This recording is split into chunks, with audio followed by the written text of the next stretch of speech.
We are going to be talking about inscribed angles and inscribed quadrilaterals and other types of polygons. So the first thing that we're going to talk about is inscribed angles. We've been working with central angles. Now with central angles, what would happen is if you have something like, for example, angle APC, and say this was 60 degrees, then the measure of that arc would also be 60 degrees.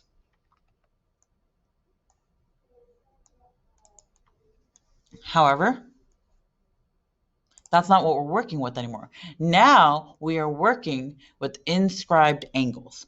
With inscribed angles, the measure of that angle is going to be half of the measure of the arc that it's intercepting. So that's arc AC right here. It's going to be half of that. Now you'll notice I'm also using this pointy hat kind of thing to show the arc. That's the only thing I can do when I'm typing it. So unfortunately, just remember that this is going to be a complete arc instead of a pointy hat. All right, now an inscribed angle is an angle with its vertex on the circle, and the two sides are chords. So chord AB and chord CB make up that inscribed angle. And that it intersects or it intercepts that arc, which is arc AC, because it's lying between the endpoints of the inscribed angle. And again, the degree of that angle is going to equal to half of the measure of its intercepted arc. So this thing right here, angle ABC, is going to be half of all of this. Or in other words, you need 2 of the angle to be equal to this. I want you to think about it as a flashlight. When you're flashing a flashlight, right here, it's smaller. That light is smaller, but when you're actually throwing it out and illuminating that surface, then it's larger and it doubles in size. So let's go ahead and do the first example. We're going to find the measure of arc DGF. So we've been given angle DEF, and we need to find this major arc, which means we're going to use, we can set it up as a formula first, and you can use that. Okay, so the measure of arc DEF is equal to half of the measure of arc DGF. All right, so we know that angle DEF is 113. In order to solve it, we're going to multiply by 2, since that's the reciprocal of 1/2. 2 times 113 gets you 226, which means 226 is the measure of arc DGF. And so this is your final answer. And yes, it's really that easy. You just have to remember that this is half of all of this, of that arc that's intercepting. Now, let's go ahead and do the next problem. We are going to have to set up an equation. Now, that equation is asking us to find x, but we're still going to just set up our equation to help us with that. And if we write our congruency statement that we have here, it'll help us. So we know that this angle right here is half of all of this arc. So you can set it up this way, and you plug in what you know, which is 67 is going to be half of 16x minus 10. Now you can choose to go ahead and distribute that and then solve for x, and that's fine, but you're not always going to get even numbers where it makes it something nice and clean like 8x minus 5 for this. So instead, why not do what we did up here? Go ahead and multiply it by 2 instead, so you get 134 is equal to 16x minus 10. And then you solve for x. So you're going to move that 10 over, add it over, inverse operations. Again, inverse operations, we're going to divide both sides by 16, and you're going to get x is equal to 9. And that's how easy it is setting up that. All right, now we're going to talk about intercepting a diameter. All of the other theorems that we're going to talk about, number 2, 3, and 4, they all rely on that first one that we just went over. It's going to keep coming back to that. So the measure of angle BAC is going to equal 90 degrees. So right here, BAC, we're going to actually draw that square in there, notating that it's a 90-degree angle. And I want you to think about it. This entire arc right here, this is a semicircle. So is this. You've got two semicircles making your full circle. So you've got 180 right there. And it's nice. It takes all of that. And if this part right here is 180, its inscribed angle right here, angle A, is going to be half of that, which is 90. And that's the proof behind how this works. So let's try it. And you don't even have to worry about that proof. You just have to know that it's a right triangle if that hypotenuse, and we know it's the hypotenuse since it's right, is that because it's that diameter. So the first thing that we're going to do is we're going to know that angle DFE right here is 90 degrees because DE is the diameter, and that's one of the sides of the triangle.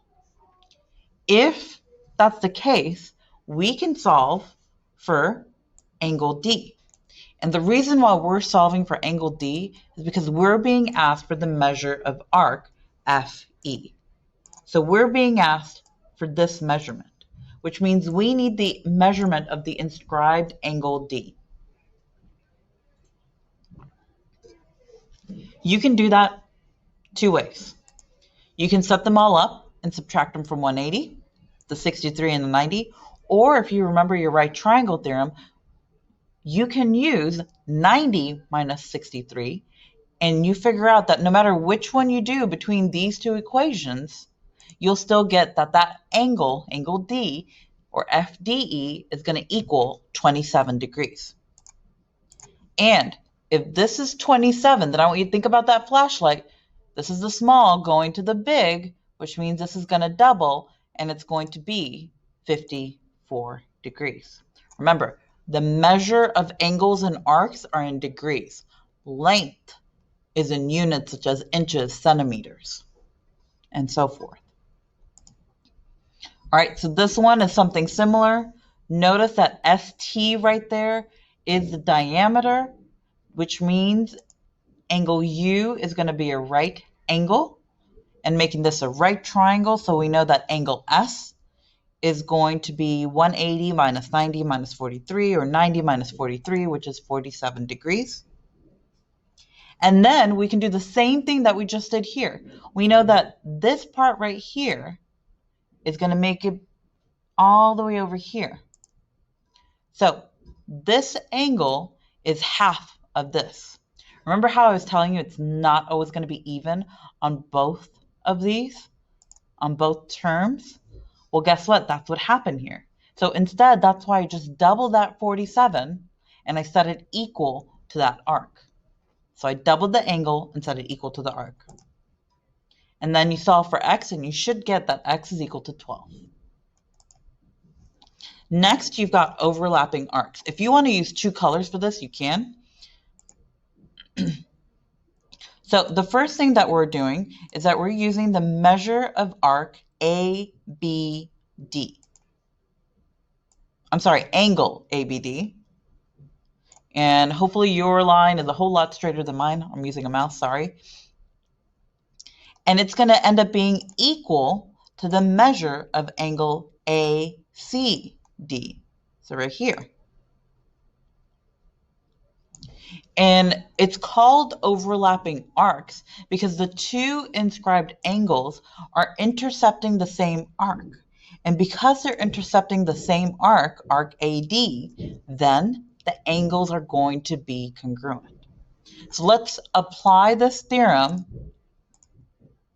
to our first problem. Right here, they are asking us for GHJ.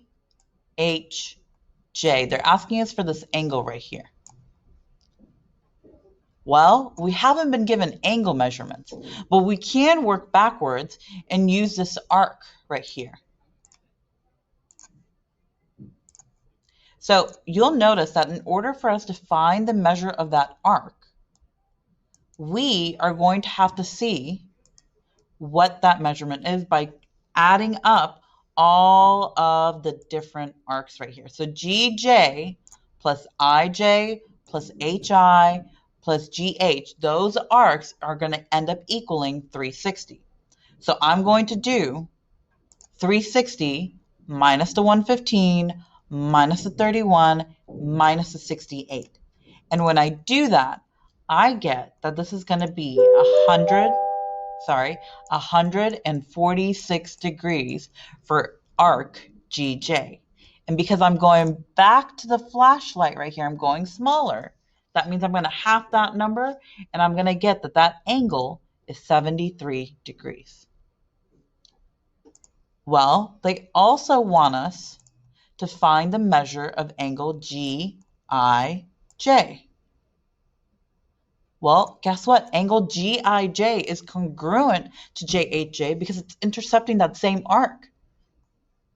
And since it's intercepting the same arc and they're congruent angles, GIJ is also 73 degrees. So let's go ahead and set up our equation right here. We're going to find x. And for this one, because we're only solving equations, we can just set up our equation right here. And we're not having to convert. We're not having to think about our flashlight. And we set those two equal to each other because they're both congruent angles. And they're congruent angles because they're intercepting the same arc WX right here. So we set them equal to each other, and then we're going to solve for x. So move your lighter variable, add or subtract that constant, divide by our coefficient, and you should get that x is going to equal 10.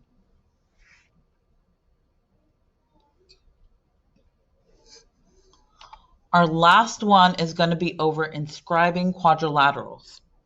So if a quadrilateral is inscribed in a circle, then its opposite angles are supplementary. So that means that angle A and angle C, the measurement of those are going to add up to be 180 degrees. The same thing holds for angles B and angle D. So just across from each other, and it's only for quadrilaterals, meaning a four-sided figure.